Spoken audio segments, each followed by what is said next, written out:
I began teaching at Inglewood High School during the 1971-72 school year. The district had been ordered to desegregate or lose its federal funding.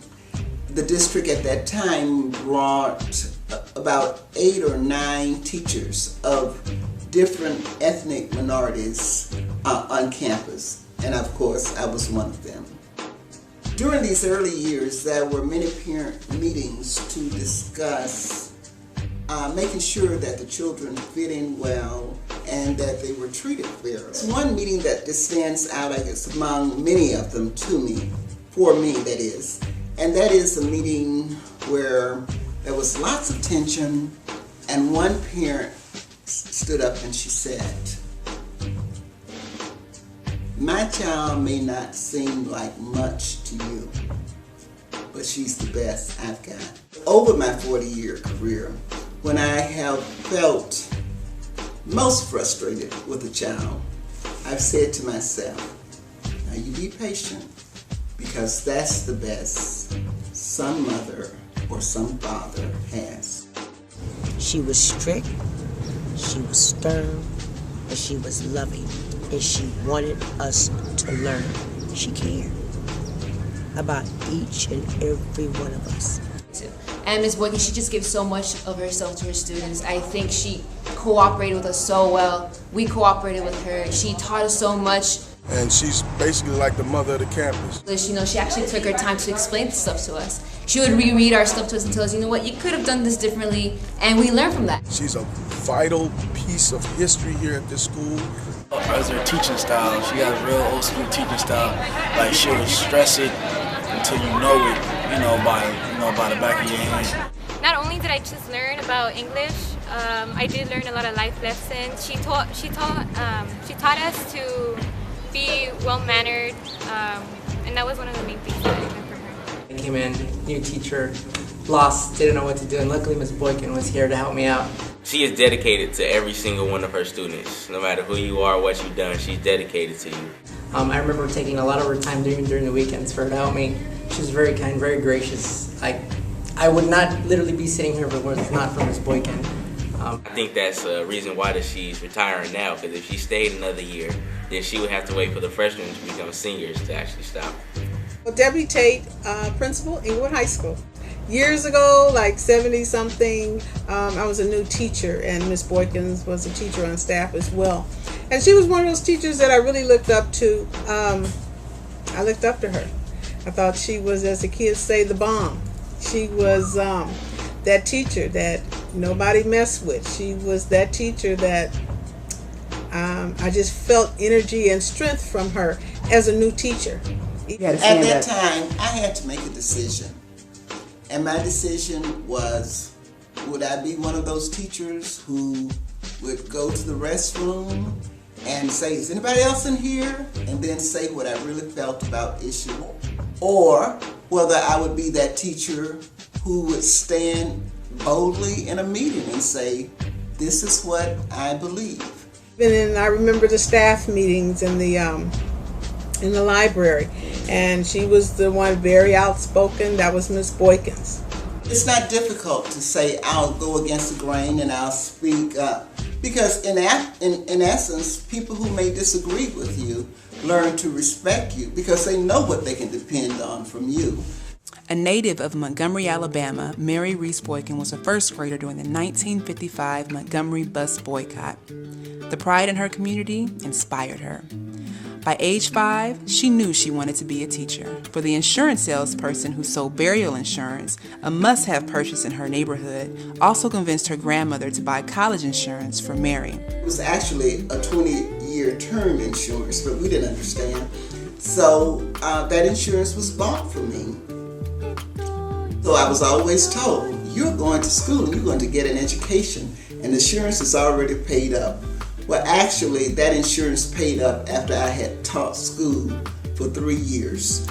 And my grandmother called me at that time and said, your $500 is paying off now.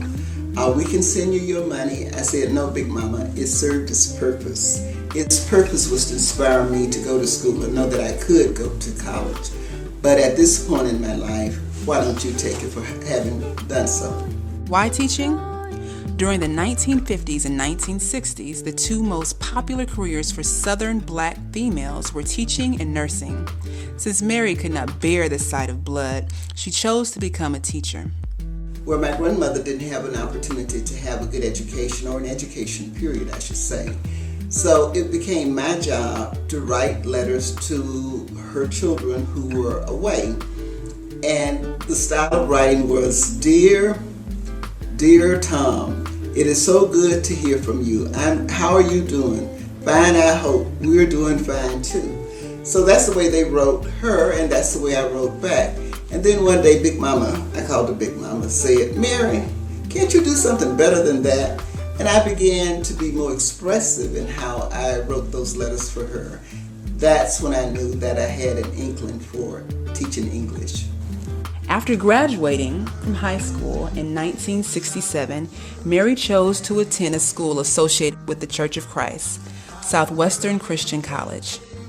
It was my goal to attend a Church of Christ related school. And that was a great experience for me in terms of morals, in terms of faith building, in terms of being around people who shared the same values that I did. In September 1969, she transferred to Pepperdine University, where she majored in English and minored in social studies.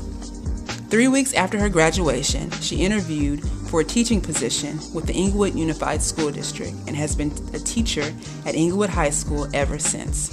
In 1975, she married her husband, Reuben Boykin Sr. You know, I knew her as Miss Reese. And then she got married, and she met somebody that she really loved and that really loved her. And so that inspired me too, you know, to be able to see that in a relationship. And he just seemed to me to be very supportive of her. She was very kind and courteous and real Southern-like and very charming.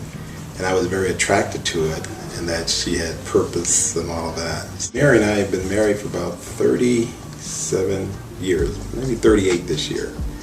And we have 4 kids, 4 wonderful kids. Desiree, Serena, and Reuben Jr. and Jamal. Well, at one point, I think the very first year, I had 3 classes. I had reading, and I had no background in formally teaching reading. I taught a black literature class. We wouldn't have Black History Month at Inglewood. We wouldn't have had the first Inglewood Black Choir that probably nobody remembers. It was because of her. And I taught 9th grade English. So it was quite a challenge. They were going to get rid of Miss Reese. And I'll never forget, I came home because they said, we're going to get together, we're going to protest. The firing was actually because I was last hired, first fired. Somebody go around, did you hear about Miss Reese? Miss Reese not going to be here. Did you hear about Miss Reese? They trying to get rid of Miss Reese. So it was like that. You were like, what? Then you would go to the next table and the next table, and that was it. And then people got pissed off. I was their teacher.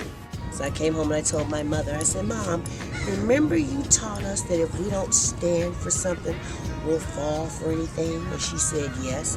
Okay, this was a prelude of what I was going to do. I thought I was going to riot. Then later on at school, when we all got together and we were upset that they were going to get rid of Miss Reese, I go to the payphone. Yes, everybody, payphone. I put in the dime, called my mom and said, remember you said that if we don't stand for something, we'll fall for anything? She said, yes. I said, well, I guess you don't mind. I might be going to jail today. And she said, what? What do you mean going to jail? I said, well, Mommy, they're getting rid of Miss Boykin and we're all protesting. Like that, she said, get rid of Miss Mary? I said, yes. She said, I'm on my way. I'm on my way. I said, yes, my mom's going to jail with me.